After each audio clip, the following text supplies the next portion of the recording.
Hey y'all, welcome back to my channel. If you are new here, my name is Miles and I like to talk about books. If you're a returning viewer, thank you so much for coming back. I appreciate you.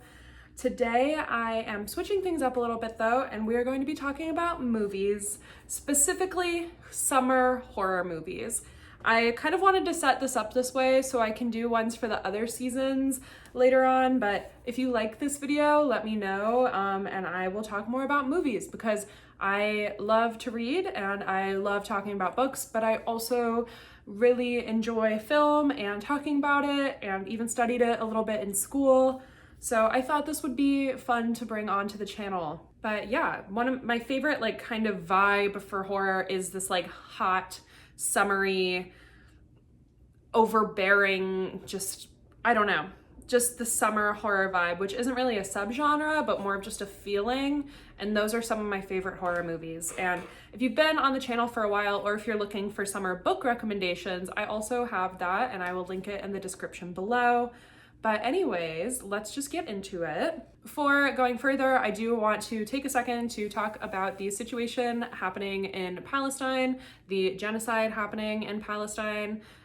You might have heard me talk about this on my channel before, but you know, people are kind of getting fatigued from the whole thing and not talking about it anymore. So I just wanted to come on here, put some links down below and encourage you to check those out to learn more about the current genocide and the history of it, and to help some people evacuate from Gaza.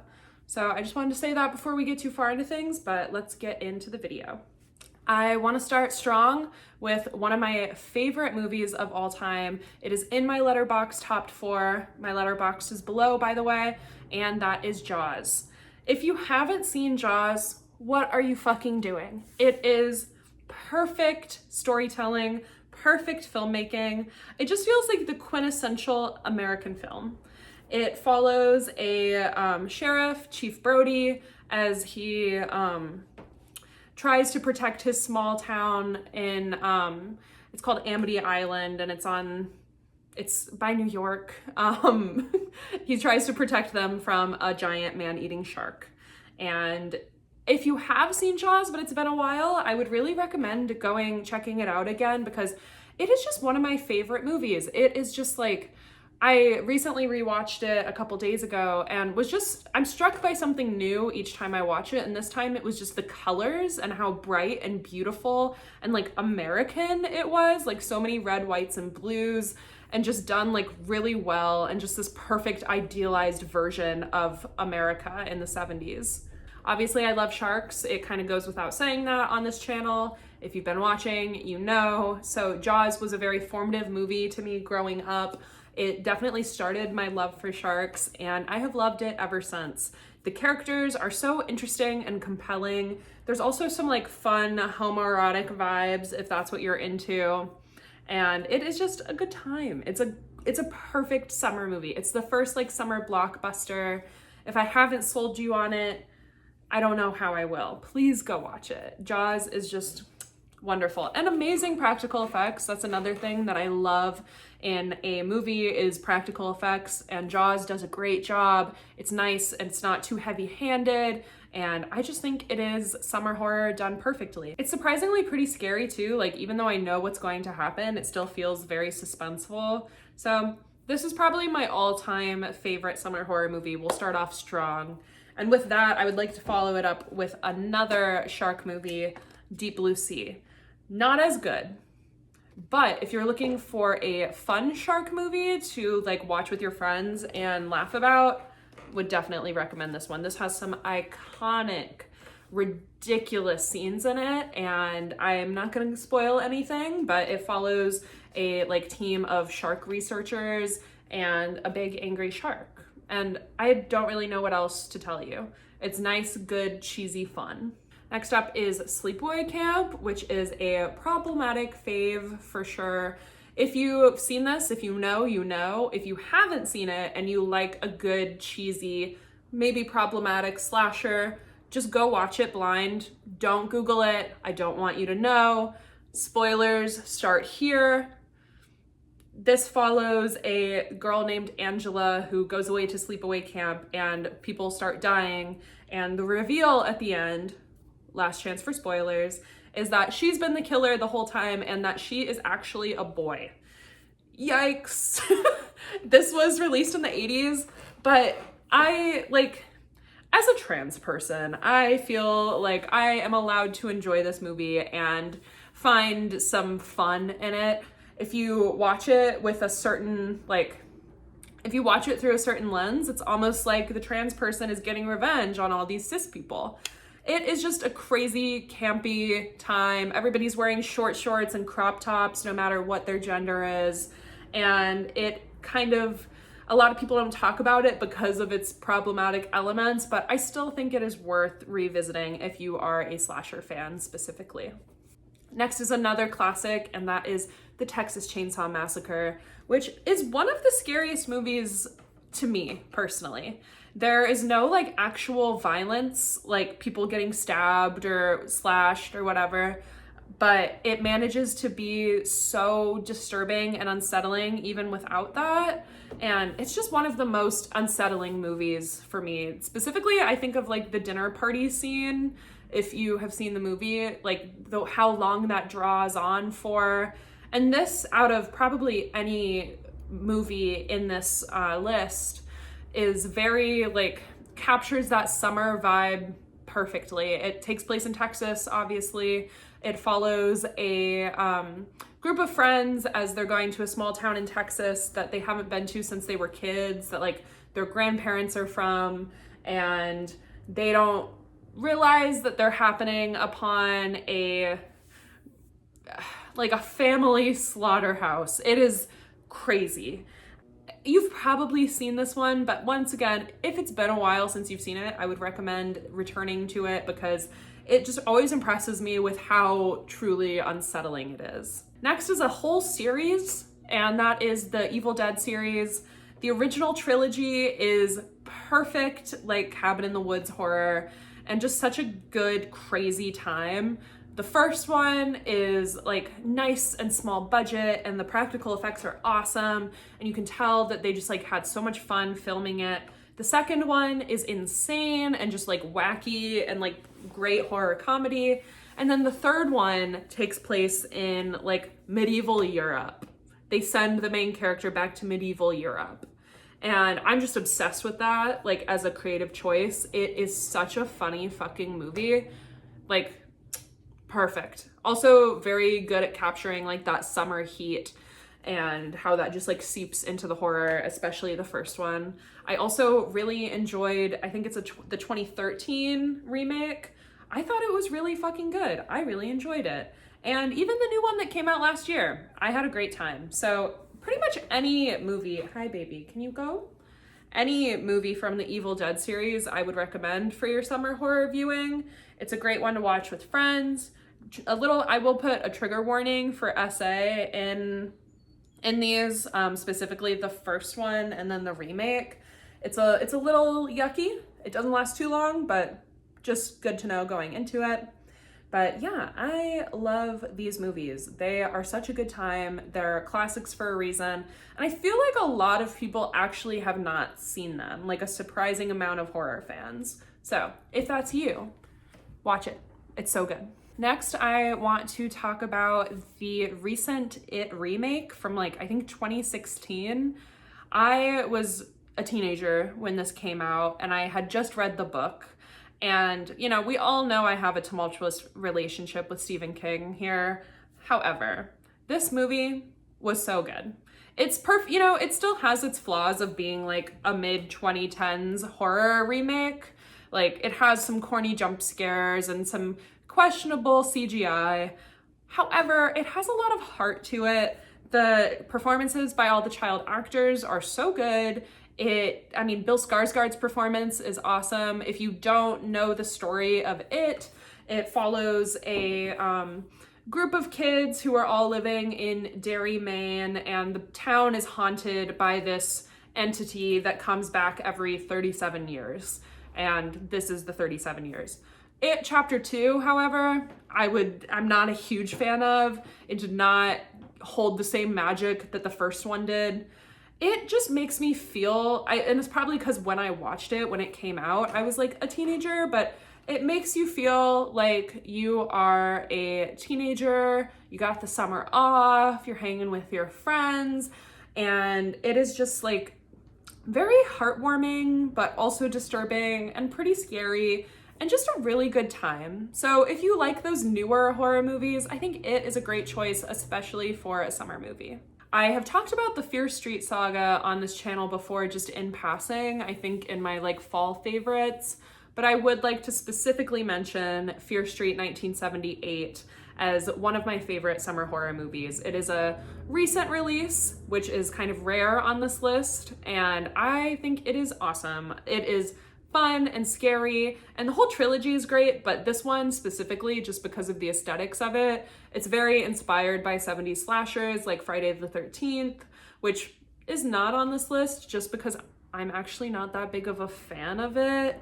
I think a lot of people, this is beside the point, but I think a lot of people like have an idea of Friday the 13th in their heads that is different from what it actually is. Like, it was a pretty commercial movie and it's just unfortunately kind of boring.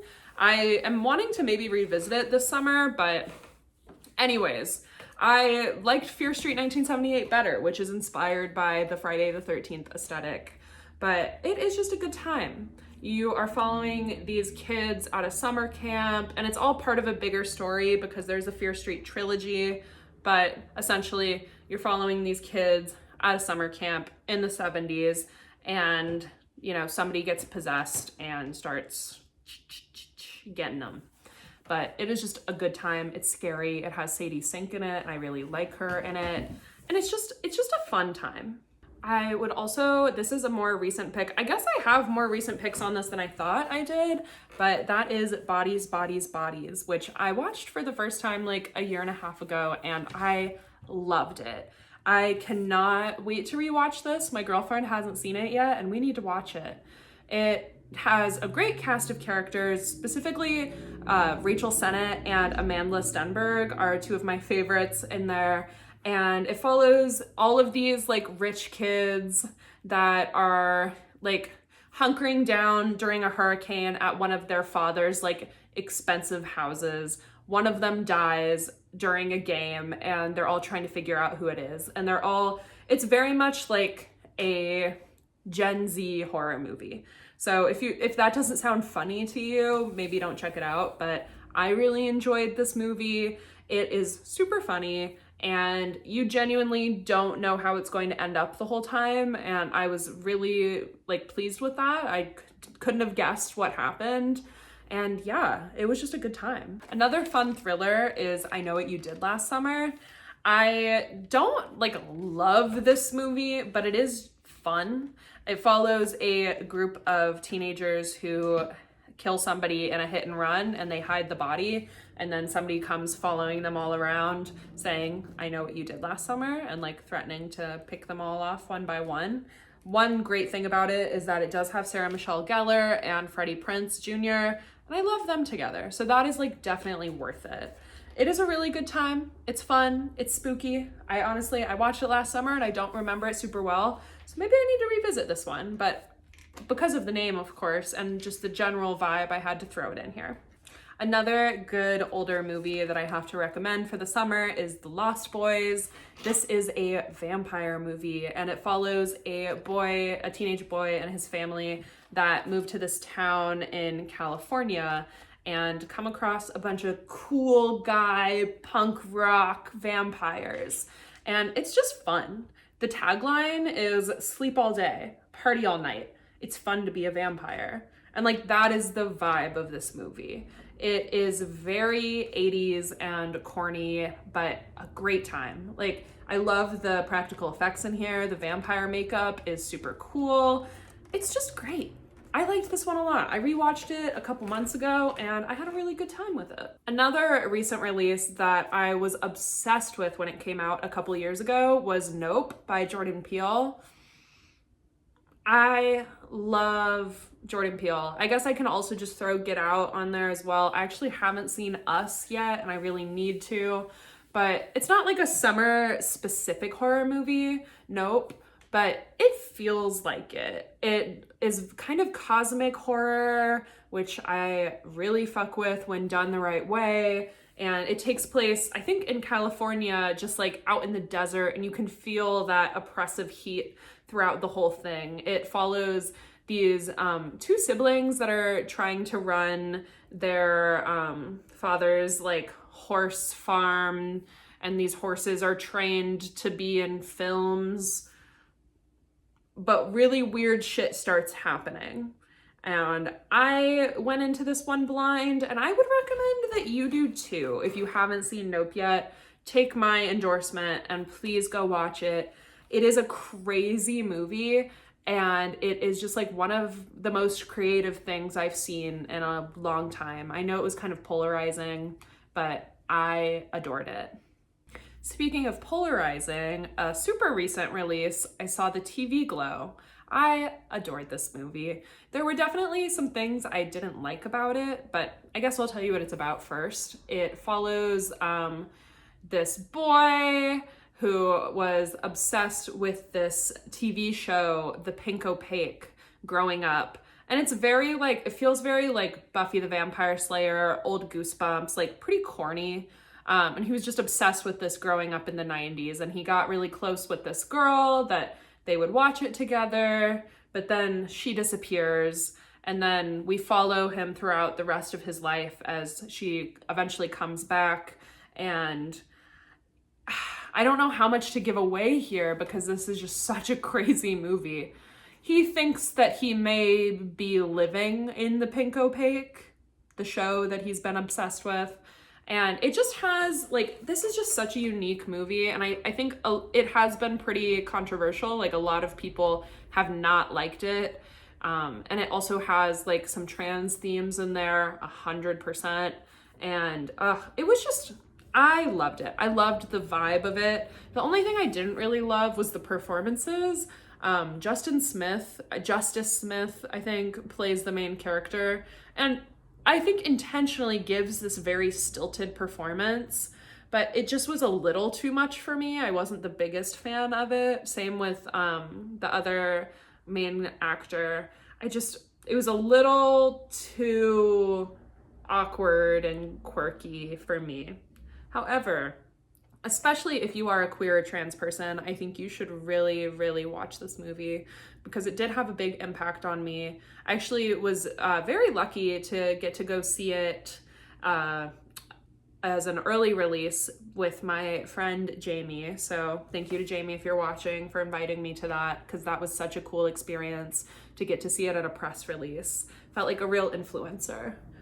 Anyways, I really, really loved I Saw the TV Glow. It just was one of the most unique movies I've ever seen and just felt very relatable as somebody who has put so much of myself into the content I consume, especially growing up as a confused teenager. So if any of that sounds interesting to you, you should check it out. It is super cool. And then I do want to talk about, this is not really a movie, but Goosebumps. Obviously, I have to talk about Goosebumps here. Specifically, The Werewolf of Fever Swamp. I love this one. I had this tape growing up, and I bought it again because I loved it. And this follows, it's classic. A kid he moves to a new state, this old house in this place called Fever Swamp. There's a werewolf. Who's the werewolf? You don't know. It's a whole thing. It's fun. I love this one. Goosebumps is definitely more of like a fall watch for me, but this has that nice oppressive heat to it. It's good. So those are all of my movies that I would recommend for the summer if you're wanting some summer horror. I know that these weren't revolutionary picks, but I hope you still enjoy it, and I hope if you are newish to horror, this is exciting for you, gives you a little bit of a guide. I would love to hear from you in the comments. Let me know what you think of any of these picks. Do you have anything to add? Are you going to watch any of them? Have you watched any of them recently? Let me know. I do want to talk about my summer watch list a little bit. If you follow me on Letterboxd, you can see more of that, but there are some movies coming out or that have already just come out this summer that I am really looking forward to, like Maxine, which is the third movie in Ty West's X trilogy. I'm really looking forward to Maxine. I don't have the highest hopes because I have heard that some people haven't loved it, but I'm just gonna go in for my own opinion. I really enjoyed X and Pearl specifically. I even dressed up as Pearl for Halloween 2 years ago. So I'm really excited to see this third one. Also, Longlegs looks so good and so fucking scary, and that comes out in like a week. So I'm really looking forward to that one. And then another one that I feel that came out pretty recently and I'm hoping to watch is Godzilla -1. I am definitely a Godzilla fan, and this new one looks so good, so I'm really looking forward to that. So those are the 3 movies that I am just super looking forward to watching this summer, as well as a couple ones from my list that I just shared with you. So yeah, let me know what you think. If you liked this video, if you'd like to see more film videos from me, whether it's recommendations, maybe even like a little analysis, let me know in the comments below. Like and subscribe if you enjoyed this one. I am almost at 1,000 subscribers. I know I've said that before, but like I am really close this time, and that is super exciting. So if you want to help me get there, no pressure, but you know, you just hit a little button. It'd be cool. Anyways, thank you guys so much for watching. I hope you have a wonderful rest of your day, and I will see you in the next video. Bye.